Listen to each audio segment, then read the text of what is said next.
l'édification Logos Rema. Nous avons été bénis par le pasteur Christian Kassongo autour du thème aveugle de naissance.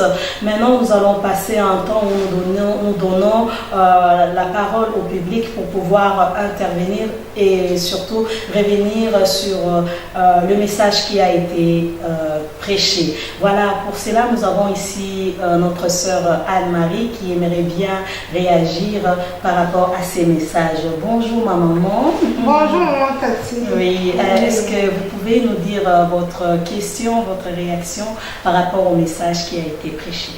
Oui, j'ai suivi avec attention l'intervention du révérend et je me suis posé une question, certainement qu'il y a la plupart de personnes qui se posent la même question.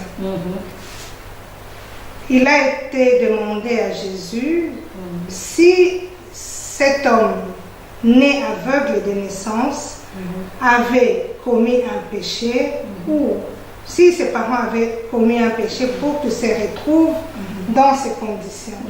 Alors, ma question se pose de la manière suivante. Si cette question a été posée, cela sous-entend ou sous-entendrait-il que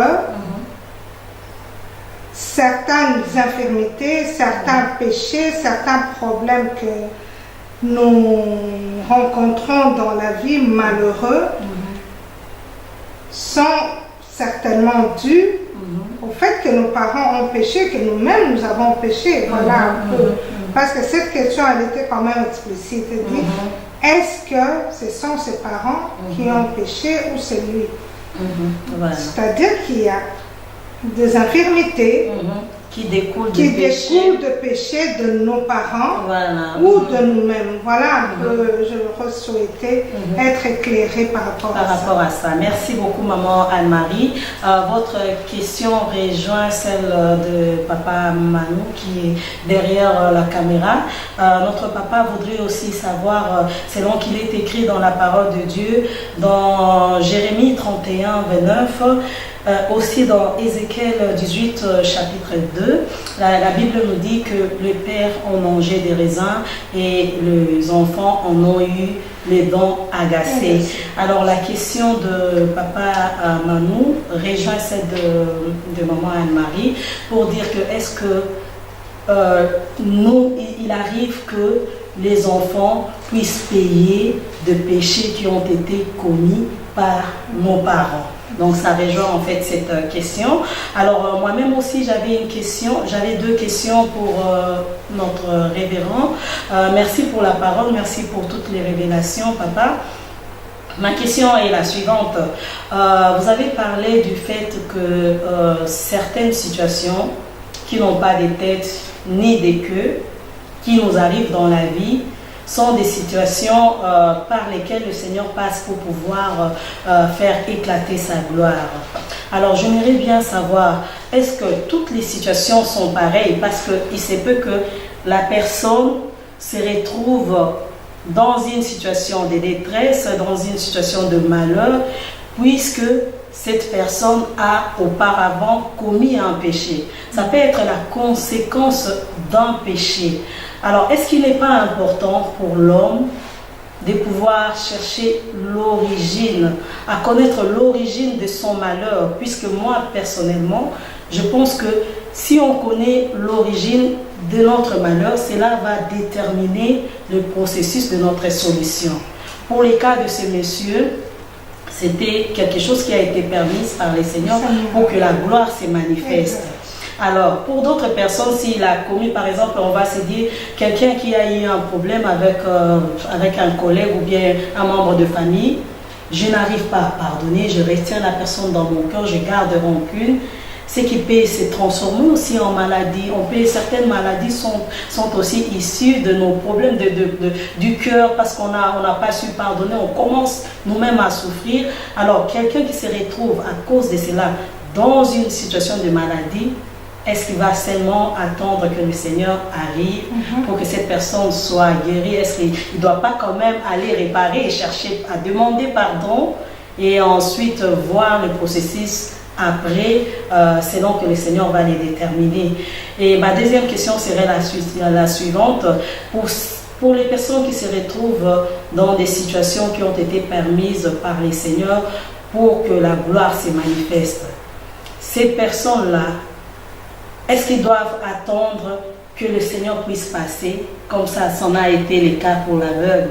Le Seigneur passait par là et il a vu, comme le pasteur l'a dit, le Seigneur a vu. Est-ce qu'il faut attendre que le Seigneur passe, ou soit il y a une démarche à faire pendant qu'on attend les passages du Seigneur?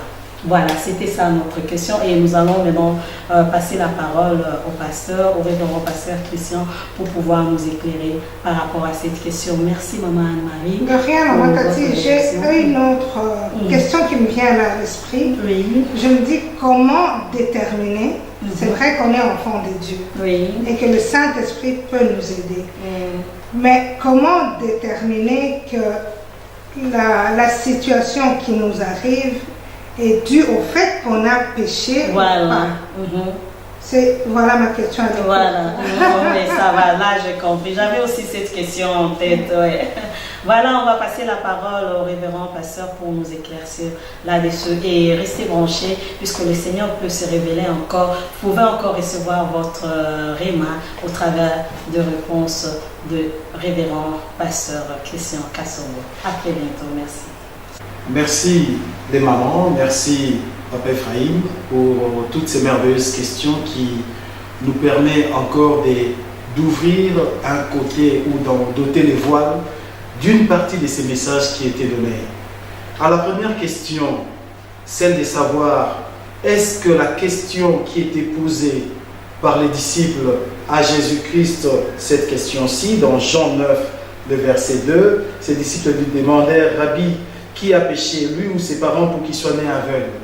Est-ce que ces genres de questions sous-entendent qu'il y a des maladies ou des infirmités qui sont dues au péché des parents? Ma réponse est celle-ci. Oui.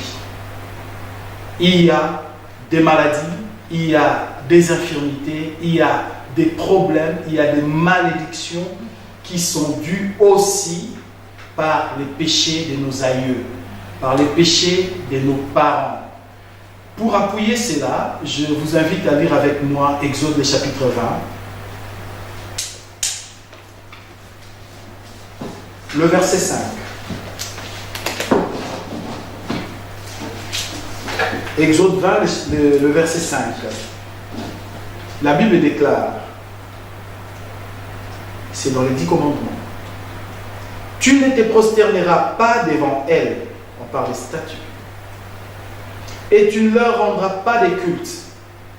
Car moi, l'Éternel, ton Dieu, je suis un Dieu jaloux, virgule, qui punit la faute, dans d'autres versions on dit, qui punit l'iniquité, des pères sur les fils, jusqu'à la 3e et à la 4e génération de ceux qui me haïssent.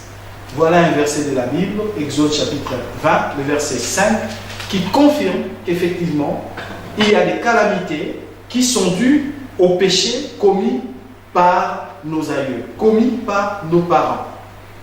L'enfant n'était peut-être pas encore né, la personne les concernée n'était peut-être pas encore sur terre, mais il s'est fait quelque chose dans le passé qui a fait que l'enfant en naissant est né avec cette malédiction, est né avec cette difficulté, est né avec ces problèmes. Je vous donne un exemple. David se promène sur le toit de sa maison alors que son armée était en combat et il a vu une belle femme, la femme de Michel Ouri. Cette femme s'appelait Bathsheba. Il a vu cette femme qui prenait son bain. Du haut de son toit, le roi a vu. Le roi envoie chercher la dame, une femme mariée qui vient vers le roi prend cette femme comme sa femme, alors que son mari était en combat. Et puis, quelques temps après, le roi se rend compte que cette femme est tombée enceinte. Le mari ne savait pas, il était toujours dans les combats, dans les champs de bataille.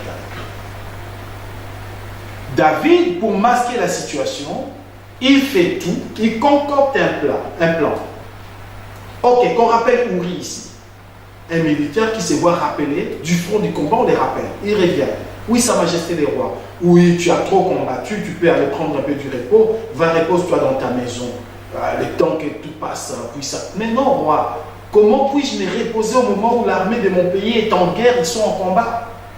Le roi voulait que Uri aille avec sa femme. Comme ça, il attribuerait la grossesse à Uri. Mais à ce moment-là, il n'y avait pas encore testé d'ADN. Et puis, David pensait que Uri avait obéi. Il a renvoyé Uri, va chez ta femme, comme ça tu repartiras en guerre plus tard. Uri n'est pas parti. La Bible déclare qu'il est resté là, allongé dans la cour. Il a dormi là. Puis on a appris au roi, mais Uri n'est pas rentré, il est resté là en train de dormir là. Il n'est pas allé vers sa femme. Non, il n'est pas allé. Alors le roi n'avait pas d'autre solution. Il s'est créé un deuxième plan diabolique. Il dit, ok, tu vas repartir dans les champs de bataille, mais tu repartiras avec cette lettre. Le roi a fait une lettre. Il a donné à Uri.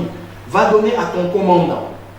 Et la Bible précise que dans cette lettre, il était écrit, quand la personne qui t'amène cette lettre sera là, place-les dans la partie la plus chaude du combat, qui ne s'en sortent pas. Et Uri, tout content, il repart dans le champ de bataille. On l'a muté vers la partie la plus dangereuse du combat. Et Uri en est mort. Personne ne savait. C'est un secret qui est resté entre David et Bathsheba. Par la suite, David a épousé Bathsheba. Il l'a prise pour femme. Elle est devenue officiellement la femme de David. Mais Dieu savait. Et puis, le sang de l'innocent a été versé. Attention, le sang de l'innocent a été versé. Il n'a rien fait de bon. Rappelez-vous, enfants de Dieu, qu'au sujet d'Abel, la Bible dit, le sang d'Abel crie. Caïn l'a tué, mais le sang d'Abel crie. Regardez toute la malédiction sur la descendance de Caïn. La Bible dit. Donc, quelqu'un qui naît d'une génération comme celle-là, il hérite de cette malédiction. Pour terminer l'exemple de David, l'enfant a grandi dans le ventre, l'enfant a grandi, tout le monde savait que c'était peut-être l'enfant issu de la relation entre David et Bathsheba, ou puisqu'il a épousé. Ben oui, effectivement. Mais c'était un enfant qui était rentré dans le ventre alors que le mari était vivant. Et puis vous connaissez l'issue. L'Éternel Dieu a envoyé son serviteur, le prophète Nathan, pour déclarer ce qu'il a déclaré. C'était clair. La mort est rentrée dans la maison de David et Dieu ne voulait rien changer. David a pleuré pour que l'enfant guérisse puisque l'enfant était tombé malade. Seigneur, guéris l'enfant. Il a jeûné, il a prié, il a pleuré, il a porté un sac, il a mis la cendre sur lui pour que l'enfant guérisse. L'enfant n'a pas guéri. La Bible déclare l'enfant était mort. Voilà comment des générations futures peuvent payer un péché qu'ils n'ont rien fait. L'enfant n'a rien fait. Mais l'erreur de la maman a fait que l'enfant a péché. L'enfant a subi, les conséquences du péché. Il y a énormément d'exemples dans la Bible qui nous parlent et qui nous interpellent sur les conséquences du péché de nos parents. Le texte d'Ézéchiel, du chapitre 18, le verset 2. Pourquoi? La Bible commence par une question. Pourquoi dites-vous ces proverbes en Israël? Les parents ont mangé des raisins verts, les dents des enfants en ont été agacées. C'est l'un des rares versets qui met un lien direct entre ce que les parents ont commis et ce que subissent les enfants. Dans l'Exode 25 que j'ai donné tout à l'heure, le chapitre 20, le verset 5, la Bible précise que je frapperai jusqu'à la 3e, à la 4e génération. Ça veut dire que ces enfants-là vont naître déjà dans la malédiction. Et ici, la Bible parle des idolâtres, des gens qui ne craignent pas Dieu. Donc toute personne, toute famille, des idolâtres, des gens qui invoquent les morts, des gens qui font des incantations, les histoires des Ebola et consorts, les gens des nécromancies, des gens qui invoquent les morts, toutes ces histoires-là diaboliques et condamnées dans la parole du Seigneur, les statues, les gens qui ont des fétiches, qui consultent les diables, la malédiction est sur eux, nous dit la parole de Dieu, jusqu'à 4 générations. Imaginez maintenant, Africains que nous sommes, lesquels parmi nous dira que son arrière-grand-père n'a jamais consulté un féticheur? Puisqu'à leur époque, aller consulter un féticheur, c'était dans le mœurs. Ça faisait partie de la vie. Ça faisait partie de leurs habitudes. Mais cependant, une malédiction y est liée. Que celui qui fera ce genre de choses est maudite. Cette personne est maudite. Et cette malédiction ira jusqu'à la 3e à la 4e génération. Entre ton arrière-grand-père et ton grand-père, entre ton grand-père et ton père, entre ton père et toi, ça te touche et ça touche même à tes enfants. Voilà la raison de chercher une délivrance. Des problèmes qu'on n'a pas cherchés dans la vie qui se sont imposés à nous, on peut chercher la délivrance. Ce que je dis ne contredit en rien ce que j'avais dit avant.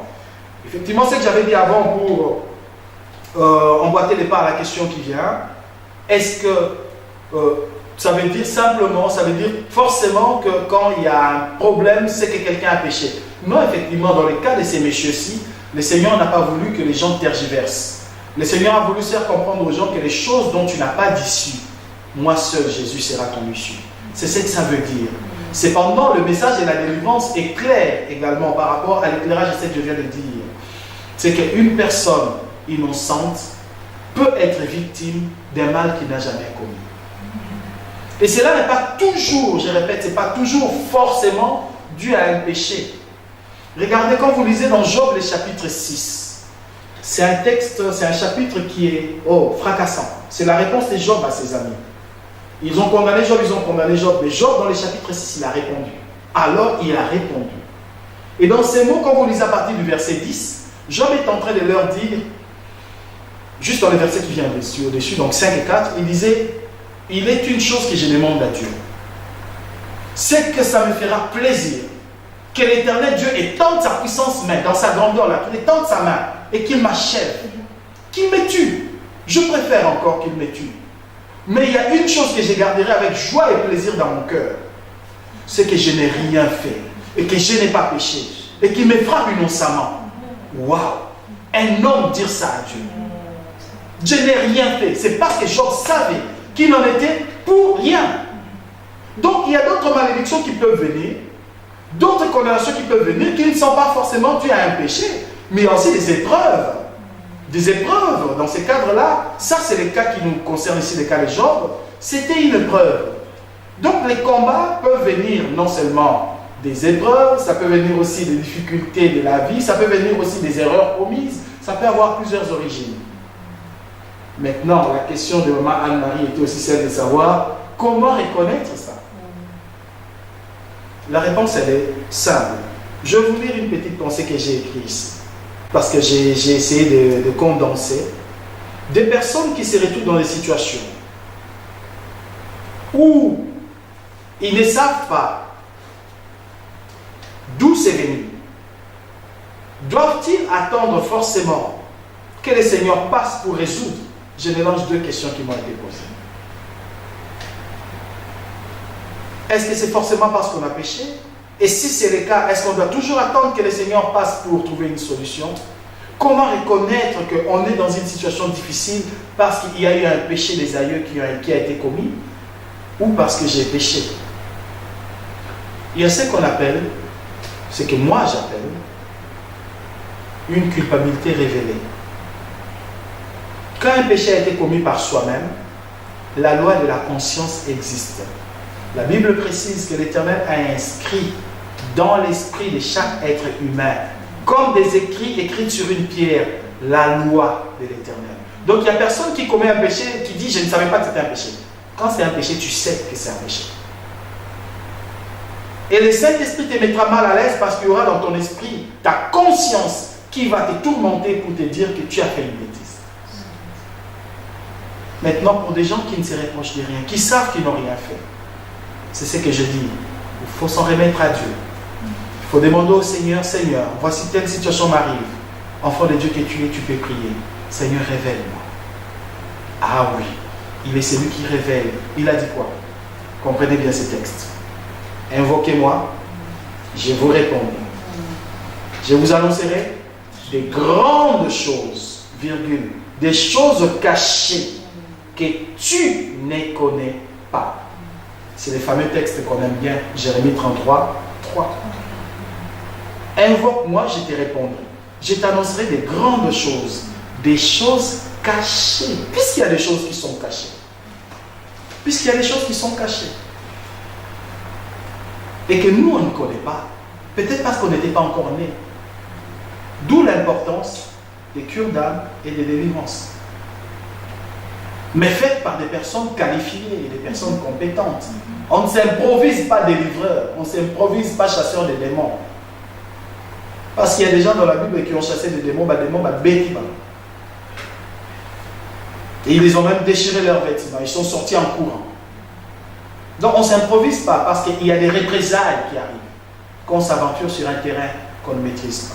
Il y a des représailles. Donc que le Seigneur nous aide. Ma réponse à cette question-là est celle-là. On peut prier et dire Seigneur, révèle-moi. Et le Seigneur nous révélera les choses cachées. Par des dons, par des visions, il y a un message qui va arriver. Par sa parole, le Seigneur peut te révéler quelque chose. Et voilà la parole qui a franchi. Et qui brise les chaînes et qui brise les liens. Ainsi, vous connaîtrez la vérité et la vérité vous affranchira. Dès qu'on arrive à découvrir cette vérité, on est affranchi. Je vous donne un petit exemple pour terminer. Un monsieur a eu plusieurs enfants et puis le dernier de ses enfants, un jeune garçon merveilleux, mais cet enfant était différent des autres parce que depuis enfant, depuis bébé, depuis il grandissait, depuis le jeune âge, il ne supportait pas son papa. C'était un enfant qui avait vraiment, on dirait, une animosité contre son papa. Et sa maman lui demandait toujours, pendant que l'enfant grandissait jusqu'à l'adolescence, mais toi, ton père t'a fait quoi? C'est quoi le problème qu'il y a entre vous deux? On dirait deux ennemis, vous ne vous entendez pas. Qu'est-ce qui se passe entre vous? Mais le pauvre enfant, il ne savait pas. Il ne savait pas. Mais il ne sentait pas son père. Il détestait son papa. Puis, un jour, il est allé dans un séminaire. Et là-bas, le Seigneur a ouvert la bouche. Par sa parole, par la bouche de son serviteur, le Seigneur a parlé. Que va, demande à tes parents de te dire la vérité sur ce qui s'est passé avant ta naissance. L'enfant était curieux, il a dit c'est quoi? Va, interpelle tes parents, pose-leur la question. Il s'est passé quelque chose de très grave, très dramatique sur ta naissance. L'enfant rentre et il dit, ben voilà, papa, maman, j'étais à l'église, on nous a prêché, puis l'homme de Dieu m'a interpellé en disant, Dieu lui a dit que je vous pose telle question. Il y a des choses dans ma vie qui ne marchent pas, il y a des combats, il y a quelque chose de bizarre en moi, mais que je ne pourrais trouver la clé de cette chose que si vous me dites ce qui s'est passé avant ma naissance. La maman a baissé la tête, le papa a baissé la tête. Ils se sont concertés quelques instants, puis ils sont revenus, ils ont dit, ok, mets-toi assis, on va te parler. Alors la maman a relaté l'histoire. Voilà ce qui s'est passé avant ta naissance. Moi et ton papa, on ne voulait plus avoir d'enfant. Puis, regarde l'écart entre toi et ta grande sœur. C'était suffisamment d'années, donc il ne fallait plus que je tombe enceinte. Puis, je suis tombée enceinte par hasard. Et bien, ton papa n'en voulait plus. Il fallait absolument avorter. Et voilà, on a tout tenté. Moi et ton papa, on a eu des sérieux conflits. Et ben, finalement, il fallait que j'avorte. Ton papa insistait que je puisse avorter. Mais j'ai tout tenté. Et la grossesse ne partait toujours pas. En africain, j'ai tout fait. Tout ce que les femmes africaines font pour avorter, ça ne passait pas. On a fait traditionnel, ça ne passait pas. Médical, conventionnel, ça ne passait pas. On est allé jusqu'auprès du chirurgien, des gynécologues, du médecin, pour faire le curettage. Quand on a voulu faire le curettage, il y a eu coupure d'électricité. À 2 reprises, le médecin a dit, j'ai jamais vu pareille situation, laissez vivre cet enfant. C'est comme ça qu'on t'a laissé en vie et tu es né. Cet enfant a pleuré, pleuré, pleuré. Ses parents ont pleuré, pleuré et pleuré amèrement. Et cette vérité, c'était la délivrance de cet enfant. Ça confirme ce que la Bible dit. Vous connaîtrez la vérité et la vérité vous affranchira. L'enfant a été affranchi. Ces jours-là, il a pardonné à son papa. Son âme a été libérée. Il a pardonné à sa maman. Son âme a été libérée. Il n'a plus ressenti ces sentiments d'animosité qu'il ne comprenait pas. Il ne comprenait pas pourquoi je n'aimais pas mon papa.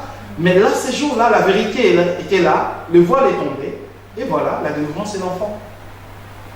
Donc ça confirme exactement ce que vous avez dit, toutes vos questions qui ont été merveilleuses, que vous connaîtrez. Je confirme la parole, la vérité vous affranchira. Voilà un exemple concret sur cela. Je jette un coup d'œil sur une autre question.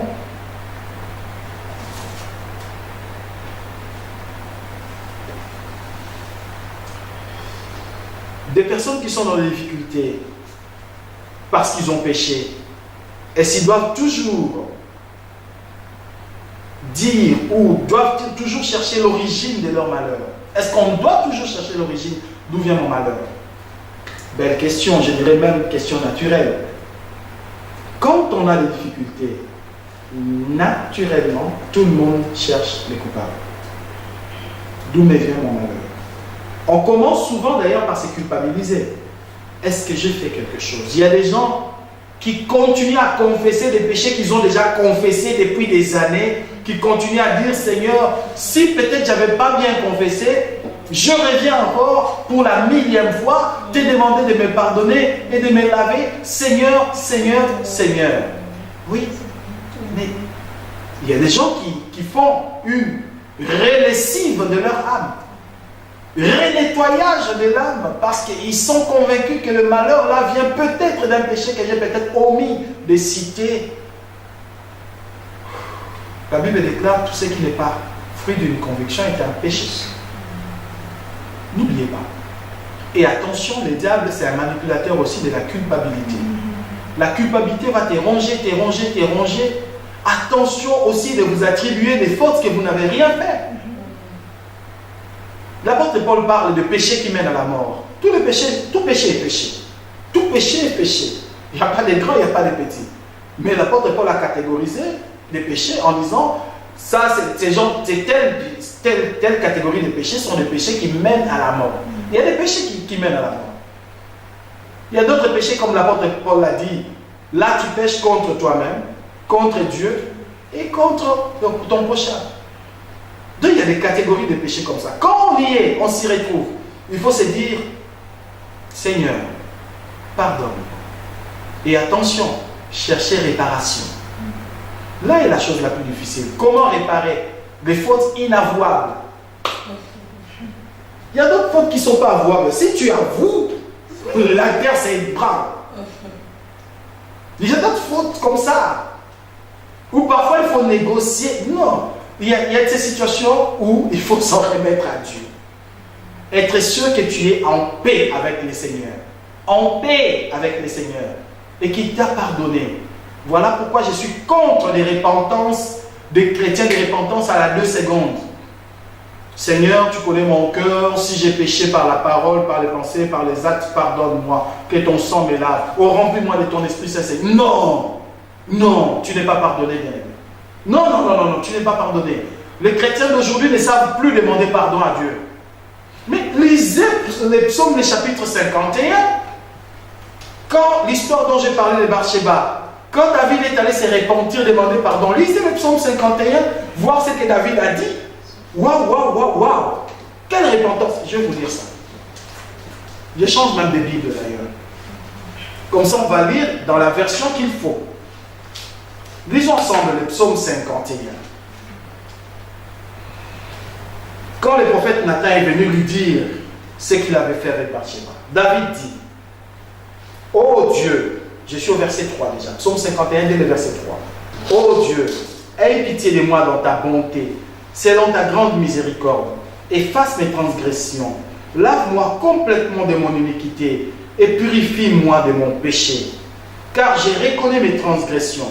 Reconnaître ces péchés. J'ai reconnu mes transgressions et mon péché est constamment devant moi. J'ai péché contre toi seul et j'ai fait ce qui est mal à tes yeux, en sorte que tu seras juste dans ta sentence, sans reproche dans ton jugement. En d'autres termes, si tu me frappes, tu as raison. Voici, je suis né dans l'iniquité et ma mère m'a conçu dans le péché. Waouh! David, qu'est-ce que ça a à voir avec Bathsheba? Mais il est allé en déterrer la racine, juste pour prouver à Dieu que je regrette mon acte. Purifie-moi avec l'hysope et je serai pur. Oh, j'aime ces mots. Purifie-moi avec l'hysope et je serai pur. Lave-moi et je serai plus blanc que la neige. Annonce l'allégresse et la joie, et les os que tu as brisés se réjouiront. Détourne ton regard de mes péchés et passe mes transgressions. Ô Dieu, crée en moi un cœur pur. Renouvelle en moi un esprit bien disposé. Ne me rejette pas dans ta face. Ne me retire pas ton Esprit Saint. Rends-moi la joie de ton salut. Et qu'un esprit de bonne volonté me soutienne. Et ainsi de suite. Voilà les paroles. Alors, toi qui viens faire une repentance à la flèche, à la flash, apprends d'abord avant de te repentir à plier tes genoux, à avoir une consternation là. Ne tombons pas dans le piège, je sais que les pharisiens ou les gens d'Adam faisaient. Les gens d'époque, au temps de Jérémie, qu'est-ce qu'ils faisaient? Pour dire que j'ai péché, ils prennent leur manteau, ils déchirent le manteau pour dire que Seigneur, je suis amèrement touché, je suis vexé, brisé à l'intérieur de moi. Ils déchiraient leurs vêtements. Et c'était devenu une habitude pour montrer que je suis consterné. C'était un signe de consternation, kiak. Jérémie leur a dit, déchirez pas vos manteaux, déchirez vos cœurs. C'est le cœur qu'il faut déchirer, pas les manteaux. Si le cœur n'est pas déchiré, ça ne sert à rien. Donc, toute demande de pardon devant Dieu doit être précédée d'un déchirement du cœur. S'il n'y a pas ce déchirement du cœur, à vous prédicateurs, à vous pasteurs, je demande une chose, réenseignez aux membres de l'Église, réenseignez au peuple de Dieu à demander pardon. Il y a beaucoup trop de distractions dans les prédications, vous recevrez, alors que les immondices, j'appelle ça les immondices du péché, ça cumule. Et on pense qu'on a été pardonné. Non! Tant qu'on n'a pas bien demandé pardon, on n'est pas pardonné. Et attention, il y a les conséquences du péché. Mais alors, que voulez-vous? Voilà, donc pour répondre à cette question, voilà, on est allé même tellement en détail. Voilà, donc il y a effectivement, on peut chercher la racine du mal et demander la repentance et corriger la faute. Devant l'Éternel, dès qu'on est clean, on est clean. Dans ces moments-là, quand Dieu t'a pardonné, il t'a pardonné. Peu importe ce que les hommes vont te dire. Dans la suite du temps, la Bible a parlé sur cette femme qui était délivrée de 7 démons. La Bible continue à l'appeler la femme qui était délivrée de 7 démons. La femme qui était délivrée de 7 démons. L'ex-prostituée. Mais Jésus l'a pardonné. C'est tout. Peu importe ce que vous allez dire, elle est pardonnée. Voilà, c'est ce qui compte. Que le Seigneur vous bénisse. J'ai tellement envie de continuer encore de parler en détail, mais le temps nous manque. Nous continuerons certainement à répondre encore à vos questions selon l'inspiration du Saint-Esprit. Passez une très bonne journée. Au revoir.